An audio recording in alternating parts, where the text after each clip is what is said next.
Nagluto ako ng giniling. Tinry ko na baka kainin nila amo. Ayan, nagboil din ako ng hipon at cauliflower na may manok at yung aking giniling, guys. Tinry ko tong lutuin, guys. To, bago ko lang tong lutuin sa kanila. Hi guys, samahan nyo ako. Magluto tayo. Mag-isa tayo dito ng bawang at sibuyas. So, ito yung guys, yung aking giniling. Yan, pork giniling. Yan, minced pork. Nilagyan natin ng asin at igisa na natin ito, guys. So, isinunod ko na nga po tong patatas at igisa-gisa din po natin. Imekos-mekos lang po natin ito, guys. So, after po nyan, meron ako ditong patatas at yung green beans. Ayan, hinalo ko na nga rin po ito, guys, at para maluto sabay-sabay. Naglagay lang po ako dito ng konting asin, sugar, seasoning at paminta. Naglagay din po ako dito ng toyo. Ayan guys. At oyster sauce.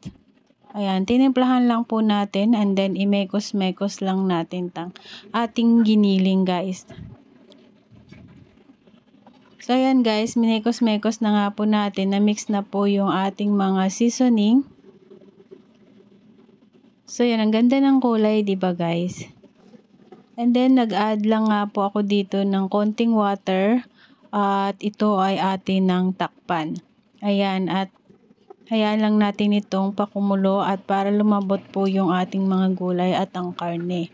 So yan guys, after ng 10 minutes at hayaan na nga po at medyo malambot na yung karne at pwede na yan po guys. And then imekos-mekos lang po nga natin. Ayan guys. Kung bago ka pa lang sa aking channel, please give me thumbs up, like, share, and comment down below. Miss ayusin mo here. Thanks for watching. Ayan guys, follow naman po. Salamat. At takpan pa ulit natin konti. Medyo matigas pa guys. So yun guys, nagluluto din po ako dito ng chicken. Lalagyan ko nga ito ng cauliflower. Ayan, ginisa ko nga lang po ito guys.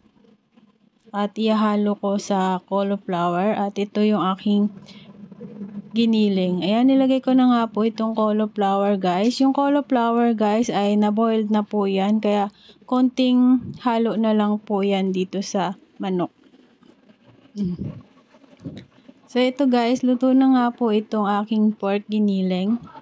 Ayan, naglagay nga din po ako dito ng cornstarch guys para po malapot yung sauce ng ating giniling at mas masarap. Ayan guys. At ilalapot niya yung sauce niyan. So ito pwede na nga po itong hanguin at ilagay sa malinis na plate. Luto na po ito guys.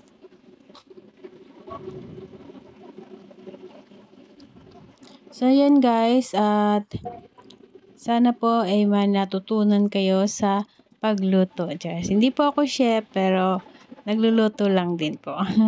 And then ito nga po, nagboil ako ng fresh na hipon at luto na rin yung aking chicken with cauliflower. Yan, binlash ko nga lang po itong hipon at ito ay sariwang-sariwa guys.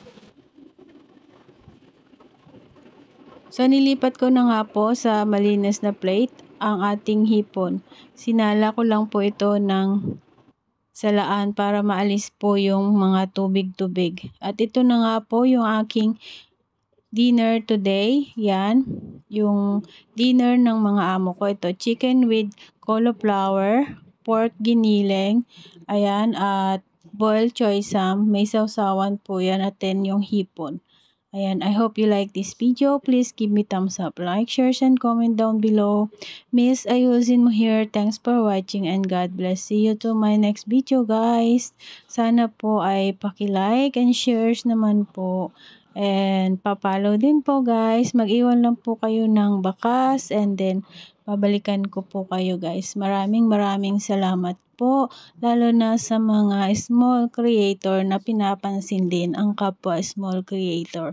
Thanks for watching and God bless. See you